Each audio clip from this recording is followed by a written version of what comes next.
Social media के माध्यम से देखिला और आवाज के कारण भी बैंड बजल बा, लेकिन अभी लगातार कार्यक्रम कंटिन्यू चलता। लेकिन अपना जिला सीवान खातिर एगो गीत करेगा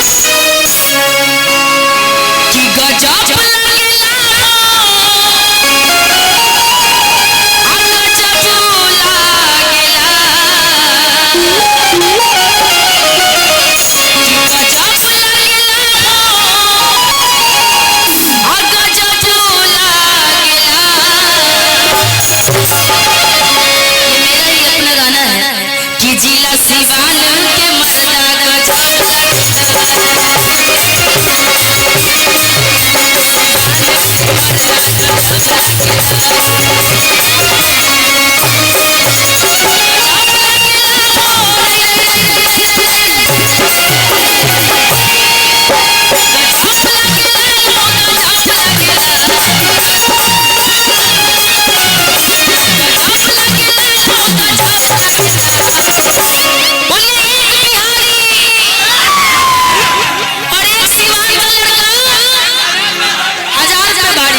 जाए बगल के गांव में भी पता चल जाए कि गजब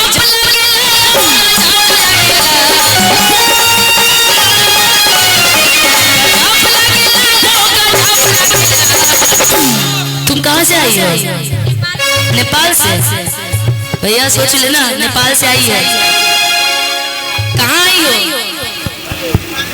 बिहार में। अब बिहार में भी कौन से जिला? सिवान। कि आने दो यादों को शासन में, यादों को आने दो शासन में, और रसियन बटवाएंगे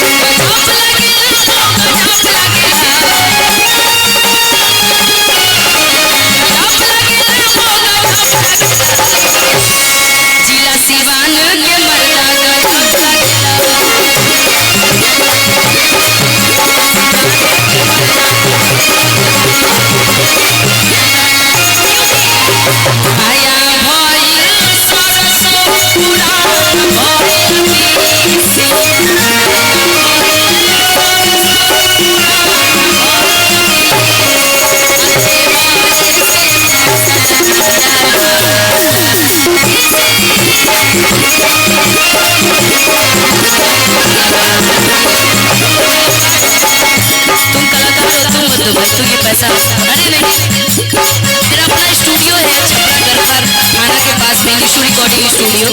जितना हेल्प हो सकेगा मैं करूँगी, दोबारा मेरा स्टूडियो आ जाना चाहिए।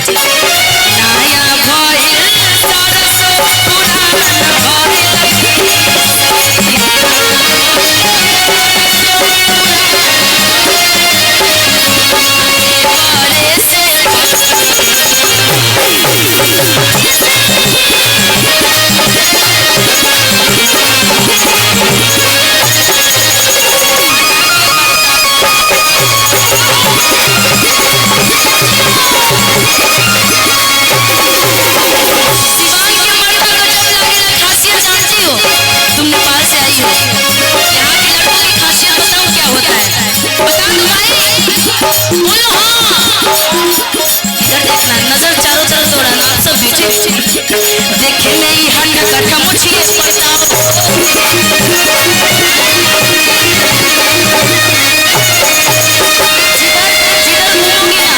सब तरफ देखो, मोच बड़ा अच्छा सबका है, चारों तरफ नजर दौड़ाते हैं भाई।